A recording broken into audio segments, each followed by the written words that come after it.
He pulled the streams together with clumsy fingers, routing radar, LiDAR, and broken sensor readings into the corridor she requested. As he worked, he listened to the background sounds on her end. Clipped voices, heavy footsteps, the deep, distant thrum of something waking up. Core spin is stable, someone reported. Leg joints at 40%. We can push them. We don't push, Alara said. We walk in, hit them hard, and we stand between them and those domes. Earth may have been late, but we are here now. For the first time since the attack began, Jonah felt the smallest flicker of something that was not fear. It felt like anger learning how to hope. Space tore open above Mir like someone had cut a line through the stars. The rift yawned wider, spilling blue-white light, and something vast shouldered its way through. Jonah forgot to breathe. The war giant Asterion did not look like any ship he had ever seen. It entered real space curled in on itself, then unfolded, plates rotating, limbs extending like a metal creature stretching after a long sleep. A humanoid shape formed piece by piece. A towering machine the size of a small city, wrapped in thick armor and ringed with weapon arrays that glowed with restrained fury. Behind it, two smaller cruisers slid out of the rift, forming up on its flanks like watchful wolves. Enemy fire locked onto the newcomer immediately. Dozens of beams speared toward Asterion. For a heartbeat, Jonah thought the giant would be cut apart just like the defense ring. The beams hit and slid aside, bent by a shimmering field that hugged the giant's form like a second skin. Mir, this is Asterion. Alara's voice came through, steady and almost casual now. Your giant has arrived. Stand by for ground shield reinforcement. On the surface, emergency projectors flickered to life. New lines of energy extended from the giant down toward the domes, forming a translucent shell around them. The next volley from the enemy fleet splashed against the barrier instead of the homes beneath. The giant raised one arm. Light gathered along the length of its cannon, a slow, rising glow that made the cameras shudder. Then the glow snapped into a single lance that crossed the distance in an instant and punched through the largest enemy cruiser. The hostile ship did not explode. It simply came apart, sliced cleanly through the middle, its two halves drifting apart like pieces of a broken toy. In the comms bay, Jonah began to laugh, a short, shocked sound he barely recognized as his own. Victory did not come quickly. For every enemy ship Asterion cut down, two more slid into formation, adjusting their vectors, testing the giant's barriers. They were learning. Every species that reached the stars did. Jonah stayed at his station, patching sensor feeds, relaying civilian traffic, talking frightened pilots down from panic. Between calls he listened to Alara's command channel, a constant stream of orders and clipped confirmations. Left flank, tighten. Don't chase kills. We're a wall, not a spear. Ground teams, keep evac corridors clear. If the shield wavers, you move fast. At one point a younger voice broke through. Captain, we can't hold this forever. Core temperature is rising. 20 minutes and we risk cascade failure. We just need 15, Alara replied. Mir still has people in the outer domes. I am not telling them we left anyone behind. Jonah found himself speaking aloud to her, even though she could not hear. You're insane, he whispered. Thank you. The enemy changed tactics. Instead of concentrating on Asterion, half their fleet swung wide, angling toward the far side of the planet where the shield lines were thinner. Jonah saw it first on his display. He opened a direct line. Captain Quinn, they're bypassing you. Vector 310 downspin. They'll hit the unprotected settlements. Her reply came without hesitation. Copy, Jonah. I see it. Sending you a ground link. A new window popped up. A view from inside the giant itself. Ranks of pilots stood in narrow bays, their smaller exoframes hanging behind them like armored shadows. We're dropping AUX lances, Alara said. Walking weapons. They'll fight planetside while we keep the sky busy. The war giant opened bays in its legs and torso. Dozens of smaller machines fell toward Mir, burning like a new, angry kind of rain. Holding the line had a cost. Humanity was about to pay it in full. The battle lasted 4 hours. Later, people would argue about details. Which shot turned the tide? Which maneuver saved the most lives? Jonah only remembered fragments. The flash of enemy frigates breaking apart in Asterian's crossfire. The crackling reports from ground lances fighting in burning streets. The steady, hoarse voices of medics calling for more supplies. At some point, the enemy fleet began to pull back. "They're retreating," someone said on the net. "No," Elara corrected. "They're remembering we are not easy prey." The last hostile cruiser tried to run for deep space. Asterian let it go. "Leave them," Elara ordered when a weapons officer asked for permission to fire. "Let word spread. Let whoever sent them hear what happened when they touched our colonies." When the shooting finally stopped, the silence felt loud. Jonah sat in the dim comms bay, fingers resting on dead controls. Sweat cooled on his skin. Outside, Mir glowed with wounds. Shattered domes, blackened craters. But it was still there. People were still there. The channel chimed softly. "Jonah Hale, this is Captain Quinn." He swallowed. "Mir owes you everything, Captain." "No," she said. "You did your job. You kept shouting until we heard you." He hesitated, then asked the question that had sat in the back of his mind since she first spoke.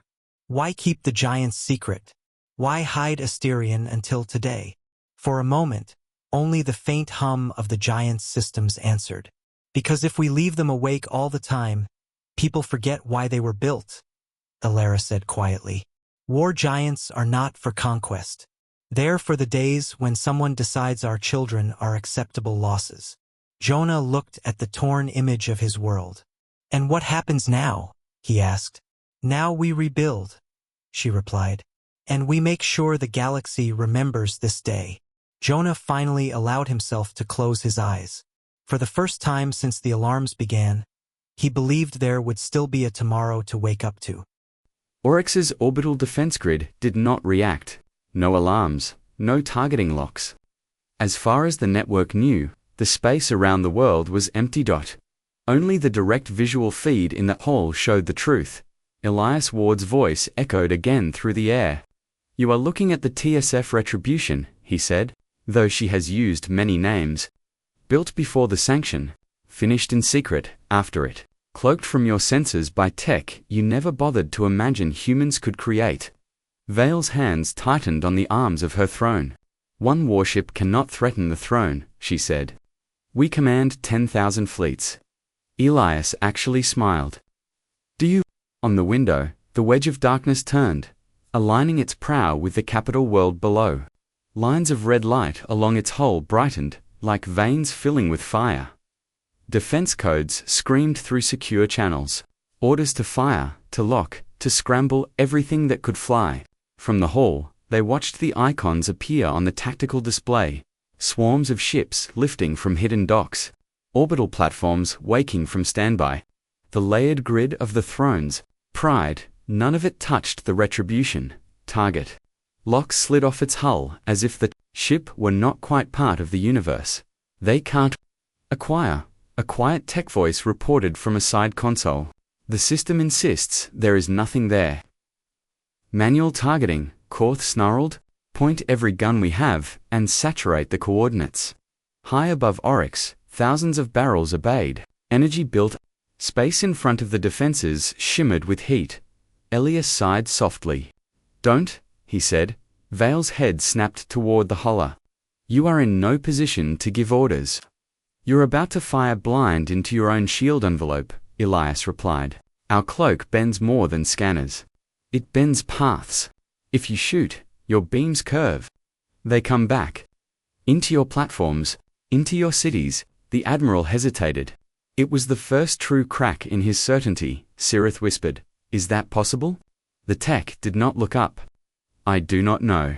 But their presence already violates everything I know of physics." Red veins on the alien-looking warship brightened further. A low vibration ran through the hall's floor, as if the entire world had become a drum. Elias' tone lost its lazy edge. "We did not come here to start a war," he said. "We came to end one you pretended was over." Vale's throat rings flared in anger.